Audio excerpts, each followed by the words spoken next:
Exploración de la cadera y orientación diagnóstica. Examen de la marcha. Es importante saber que la exploración de la cadera se hace primero desde adelante, luego lateralmente y por último desde atrás. En las coxopatías aparece una marcha antálgica en la que el paciente apoya el miembro afectado lo más breve y suavemente posible. Por ejemplo, en la coxartrosis de tipo superolateral existe una pérdida progresiva de la rotación interna y de la abducción. Conforme progresa la enfermedad, la cadera se va a hallar en flexión, aducción y rotación externa, sumándole la aducción y la presencia de subluxación o deformidades del cuello femoral, se va a producir un acortamiento de la extremidad inferior. Esto determina una cojera característica, con basculación pelviana hacia abajo en el lado sano cuando se transfiere el peso de la cadera afectada por hipotonía de los músculos abductores. Estos músculos son los glúteos medio y menor. A esta marcha antálgica también se le denomina marcha de Trendelenburg y de Pato si el compromiso es bilateral. Estas marchas, ambas, se tornan más evidentes luego del reposo. Prueba de Trendelenburg. El paciente se pondrá de pie apoyado en una sola pierna. En una persona normal, la hemipelvis contralateral se eleva, lo que hace que la nalga del lado no apoyado ascienda. En cambio, en una persona con alguna patología como una coxopatía o coxoartrosis, la hemipelvis del lado no apoyado y el surco glúteo descienden. Entonces aquí la prueba se considera positiva.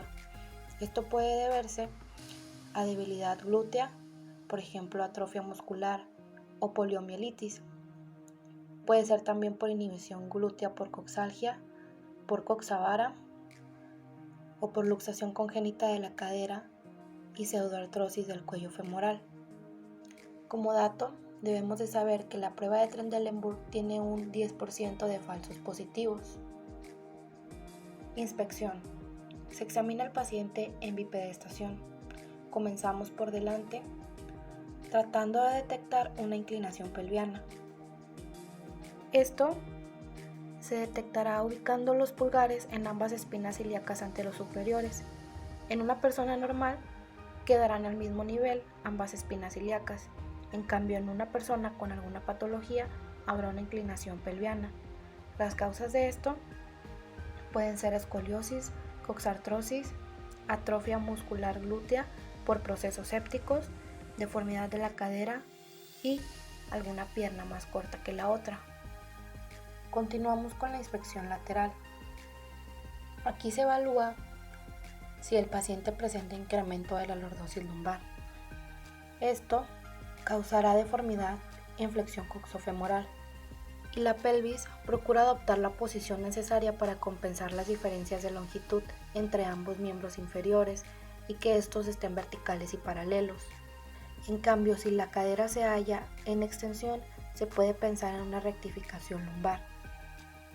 Y se piensa en escoliosis cuando hay algún acortamiento real o aparente del miembro inferior por contractura en aducción o abducción de la cadera. Es por eso que se le pide al paciente que realice algunos movimientos de flexión y extensión de la articulación coxofemoral, como lo vemos en este video. Por último, inspeccionando al paciente por detrás, se observa si presenta escoliosis, atrofia glútea o cicatrices. Esto por la inclinación pelviana ya consignada. En la exploración de la cadera es muy importante determinar si el paciente presenta o no acortamiento de la extremidad inferior. Este se clasifica en verdadero o aparente. Comenzamos con el acortamiento verdadero y su diagnóstico.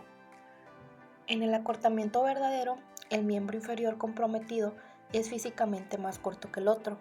Este a su vez se puede dividir en dos: A, que es originado por encima del trocánter mayor, y B, que es por debajo de él. Si pensamos en A, sus causas pueden ser coxavara, pérdida de cartílago articular y luxación de cadera. En cambio, si pensamos en B, sus causas pueden ser secuelas de fracturas, ya sea de fémur o tibia, trastornos del crecimiento como osteomielitis, artritis séptica, artritis reumatoide juvenil y traumatismo epifisario. Para diagnosticarlo, se pide al paciente que se ponga en posición de cúbito dorsal. En una persona normal, los talones se van a hallar al mismo nivel y la pelvis no está inclinada.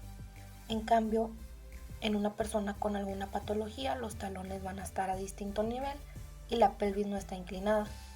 Lo que se hace aquí es comparar la distancia entre los pulgares ubicados sobre ambas espinas ilíacas anterosuperiores y el resto de los dedos estarán en los trocánteres mayores.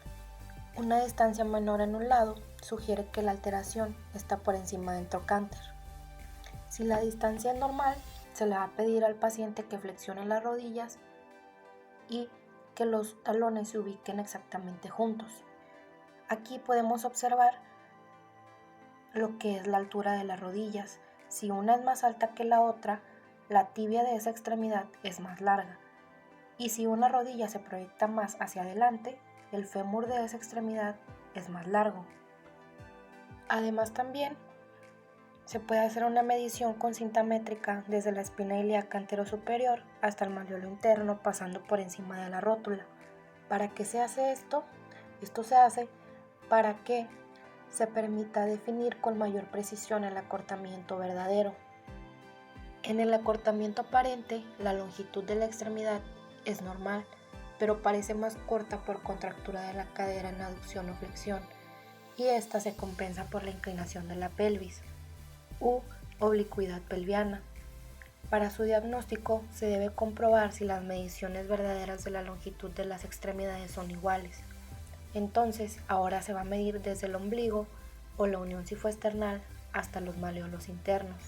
Si hay alguna diferencia en la medición, nos indica que existe acortamiento aparente de los miembros inferiores. La maniobra de Kulwith sirve para detectar una lumbalgia. El paciente se deberá colocar en una posición de decúbito dorsal. Colocaremos una mano en la región lumbar del paciente y con la otra le tomaremos la pierna. Comenzaremos a elevarla en extensión. Si el paciente presenta dolor en la zona lumbar, la prueba será positiva. La maniobra de Patrick o de Faber sirve para valorar la articulación coxofemoral o sacroiliaca. El paciente deberá estar en una posición de decúbito supino. Después flexionaremos la rodilla y colocaremos el malleolo externo en la rodilla contralateral. Colocaremos una mano en la espina ilíaca anterosuperior y con la otra mano presionaremos la rodilla en sentido de la camilla. Esta maniobra deberá ser repetida en ambos lados. En esta maniobra la cadera tendrá una flexión, una abducción y una rotación externa. Maniobra de Kessler. El paciente tomará una posición de decúbito supino. Se dejará caer una pierna fuera de la camilla, mientras que la otra será flexionada y se llevará en contra del tórax. Esta prueba será positiva si el paciente refiere dolor en la articulación sacroiliaca correspondiente a la pierna que se dejó caer fuera de la camilla, o si lo presenta como dolor profundo en la cara posterior del muslo. Continuamos con exploración de la rodilla y orientación diagnóstica. Empezamos con inspección. Vamos a observar primero la marcha. Esta debe realizarse con movimientos suaves y con ritmicidad. La rodilla a su vez debe de estar extendida por completo en el momento del choque del talón. En posición de bipedestación debe de haber una extensión completa de la rodilla y los pies separados. Las rótulas deben de ser simétricas y estar en el mismo nivel. En caso de no ser así, se debe pensar en fractura de la rótula o en una rotura del tendón rotuliano o avulsión de la tuberosidad tibial. Alineación de extremidades inferiores. Las alteraciones de los ejes van a ser frecuentes en patologías degenerativas. Para valorar la alineación se puede realizar tanto en bipedestación como en decúbito supino. Vamos a observar que en plano frontal va a existir un ligero valgo fisiológico normal que da entre los 6 a los 10 grados y este va a ser más acentuado en la mujer. Cuando hay desviaciones mayores a los 10 grados, nos va a confirmar presencia de genu valgum, que son las piernas en X o el choque de las rodillas. Esta predispone al pie plano y a la gonartrosis. Por otro lado, el genu varum, que son piernas en paréntesis o en cero, hasta la edad de los 3 años es normal, junto con el pie plano. La causa más común es la gonartrosis, raquitismo y enfermedad de Paget. En plano lateral, genu recurvatum, son rodillas en hiperextensión de 190 a 200 grados y esta suele estar acompañado de genu valgum. Se le observa en la hipermovilidad articular y en la poliomielitis. El genu flexum, o también llamado rodilla en flexión, es una limitación de la extensión de la rodilla transitoria o permanente y esta siempre suele ser patológica. Como parte de la inspección, debemos observar si hay presencia de heridas cutáneas, depresiones, deformaciones o si hay presencia de calor local como signo de infección. Arcos de movilidad. Flexión. Lo normal es que va a variar entre 120 a 150 grados. Extensión. La extensión máxima da 0 grados. A partir de ahí se puede realizar de forma pasiva una hiperextensión que va entre los 5 a los 10 grados. Signo de puente o déficit de extensión de rodilla. El paciente en decúbito supino va a tratar de extender la rodilla lo más que se pueda. Si la rodilla está en semiflexión y no extiende, se puede deber a que hay presencia de derrame articular masivo o algún bloqueo por rotura meniscal. Siguiendo con la inspección, se debe observar si hay presencia de tumefacciones, ya sean generalizados o localizados. En caso de ser generalizados, se va a observar un borramiento de relieves y depresiones de la rodilla, así como un abombamiento en herradura. Este suele ser indicativo de un signo de derrame sinovial, hemartrosis o puede indicar un proceso neoplásico. En caso de ser una tumefacción localizada, esta va a variar en diagnósticos dependiendo de la localización. Por delante de la rótula será un signo de bursitis prerrotuliana. Debajo de la rótula, bursitis infrarrotuliana. En la interlínea articular externa será un signo de quiste meniscal. En la tuberosidad que sea visible y prominente es un signo de enfermedad de Osgood-Schlatter. En la región anteromedial de la epífisis tibial es un signo de bursitis anserina o de la pata de ganso. Y en región poplítea es un signo de quiste de Baker, que es una patología frecuente que debe ser investigada siempre que haya dolor, sobre todo en la región posterior. Puntos dolorosos. En el polo inferior de la rótula, en la enfermedad de Singil-Larsen-Johansen. En el polo superior, en la tendinitis cuadricipital. En la interlínea medial y la pata de ganso, en las bursitis anserinas. En la tuberosidad anterior de la tibia, en la enfermedad de Osgood-Schlatter. Las carillas articulares de la rótula, tanto interna como externa, en la condromalacia rotuliana o síndrome de hiperpresión rotuliana externa. Maniobras. Maniobra de choque o tecla rotuliana. Con una mano exprimiremos el fondo de saco subcuadricipital y con el dedo índice de la otra mano vamos a empujar la rótula contra el fémur. Esta prueba es positiva si la rótula se hunde y salta. Esta maniobra es importante para descartar la presencia de derrame articular. Palpación de la interlínea medial y lateral. Paciente en decúbito supino y rodillas en 90 grados. El examinador, utilizando sus dedos índice y medio, palpa el trayecto de la interlínea lateral y medial. La prueba será positiva cuando la palpación de la interlínea produzca dolor. Prueba de aprehensión de luxación rotuliana. Se desplaza la rótula externamente mientras se flexiona la rodilla desde la posición extendida. La prueba será positiva si el paciente intenta detener la prueba por dolor o molestia. Prueba de bostezo articular. Paciente en decúbito supino. El examinador toma con una mano la porción distal de la tibia y con otra sujeta la rodilla por su cara lateral. Entonces desplaza la tibia hacia lateral con la mano, realizando una maniobra de estrés en valgo. Si se quiere aislar el ligamento colateral medial del resto de las estructuras estabilizadoras, como los ligamentos cruzados, se realiza esta maniobra con una flexión de rodilla de 30 grados. Este test será positivo cuando se observe dolor en comparación al lado contralateral. Prueba de cajón.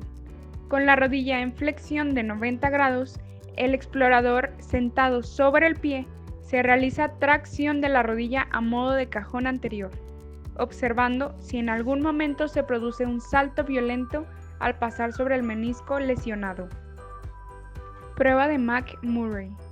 Paciente en decúbito supino. El examinador controla la pierna sujetando el talón con una mano y con la otra sitúa el índice y el pulgar anteromedial y anterolateral a la línea articular. Flecta pasivamente la rodilla del paciente hasta los 90 grados. Rota externo y presiona en dirección axial mientras extiende la rodilla. Repite la maniobra pero con rotación interna. Este test será positivo si presenta un resalte, bloqueo articular o dolor durante la prueba. Maniobra o signo de Moragas. Con la pierna en flexión de 90 grados y fuerte abducción, haciéndola cabalgar sobre la rodilla sana, se coloca un dedo fuertemente aplicado en la interlínea. Inmediatamente por delante del ligamento lateral, se indica al paciente a extender lentamente la rodilla contra una ligera resistencia. En caso de presencia de dolor agudo y prominencia del menisco en la interlínea, significa que hay una rotura del menisco. Prueba de compresión de Apley. Paciente en decúbito prono con rodilla flectada en 90 grados. El examinador aplica presión en la cara plantar del talón, produciendo una carga axial sobre la tibia. Simultáneamente, rota interno y externo alternadamente.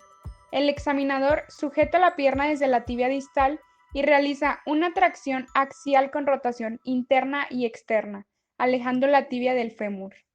Este test será positivo si el paciente refiere dolor durante la compresión.